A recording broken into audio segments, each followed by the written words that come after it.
திருப்பூர் மாவட்டத்தில் தரமற்ற மக்காச்சோள விதைகளால் விவசாயிகள் பலரும் மகசூல் இல்லாமல் பெரும் இழப்பை சந்தித்துள்ளனர். இதனால் தரச்சான்று பெற்ற விதைகளாக இருந்தாலும் கூட ஆய்வுக்கு உட்படுத்தாமல் தமிழக அரசு அவற்றை விற்பனைக்கு அனுமதிக்க கூடாது என்ற கோரிக்கை வலுவடைந்துள்ளது. திருப்பூர் மாவட்டம் தாராபுரத்தில் அலங்கியம் மற்றும் சுற்றுவட்டார பகுதிகளில் ஆந்திராவைச் சேர்ந்த பயோசிட்ஸ் நிறுவனத்தின் மக்காச்சோள விதைகளை பயிரிட்ட நிலங்களில் வெறும் குருத்துகளே மிஞ்சியுள்ளன. எந்த பருவ காலத்திலும் பயிரிடலாம் என கூறி விற்கப்பட்ட மக்காச்சோள விதைகளை விதைத்த விவசாயிகளுக்கு அதிர்ச்சி மட்டுமே மிஞ்சி இருந்தது. கொண்டு வந்து கொடுத்து ஆந்திரா கர்நாடகாவிலிருந்து அதிக அளவில் அந்த விதைகளை கொண்டு வந்து கொடுத்து அதை விவசாயிகள் இப்போ வாங்கி சாகுபடி செய்கிறாங்க. அப்படி சாகுபடி செஞ்சதில் பயோசீட்ஸுங்கிற கம்பெனிலிருந்து நான் ஒரு 1.25 ஏக்கருக்கு ஒரு 8 கிலோ விதை வாங்கிட்டு வந்து அதை சாகுபடி செஞ்சேங்க. அப்படி சாகுபடி செஞ்சு நல்லா முளைச்சி வந்த அந்த பயிர் மணி விடுற நேரத்தில் ஒரு மணி கூட இல்லாமல் வெறும் பதறா போச்சுங்க. இதனால ஒரு ஏக்கருக்கு 25,000 ரூபாயிலிருந்து 30,000 ரூபாய் வரை முட்டுவலி செஞ்சு அது வீணா போனதுனால அந்த விவசாயிக்கு பெரிய நஷ்டம்.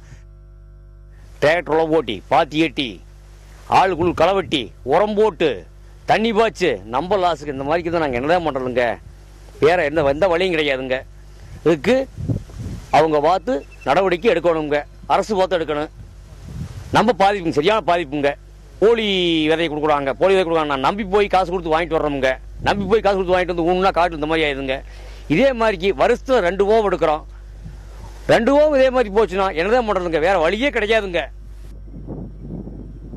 தரமற்ற பயோசிட்ஸ் நிறுவன விதைகளால் சுமார் 40 ஏக்கர் நிலங்கள் பாதிக்கப்பட்டுள்ளதாக கூறும் விவசாயிகள் இந்த விவகாரத்தில் அரசு உடனடியாக நடவடிக்கை எடுக்க வேண்டும் என்ற கோரிக்கையை முன்வைக்கின்றனர். அதாவது பாதிப்புன்னு சொன்னா ஒரு 30 மூட்டை ஆகிறதுக்கு ஒரு 15 மூட்டை ஆனா கூட பரவாயில்லைங்க. ஒரு மூட்டை கூட ஆகாத அளவுக்கு பாதிப்பு ஏற்படுறது எந்த விதத்திலைங்க அவங்க கம்பெனிக்கார சொல்றது அதை நம்ம ஏத்துக்க முடியாமல் இருக்குல்லைங்க.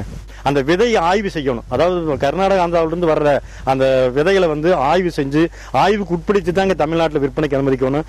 பாதிக்கப்பட்டிருக்கிற விவசாயிகளுக்கு நஷ்டீடு வழங்கணும்னு கேட்டுக்கிறேங்க. இது தொடர்பாக பயோசிட்ஸ் நிறுவன அதிகாரிகளை தொடர்பு கொண்ட போது வழக்கத்திற்கு மாறான பருவநிலை மாற்றத்தினாலேயே விதை வளர்ச்சி பாதிக்கப்பட்டிருப்பதாக கூறினர்.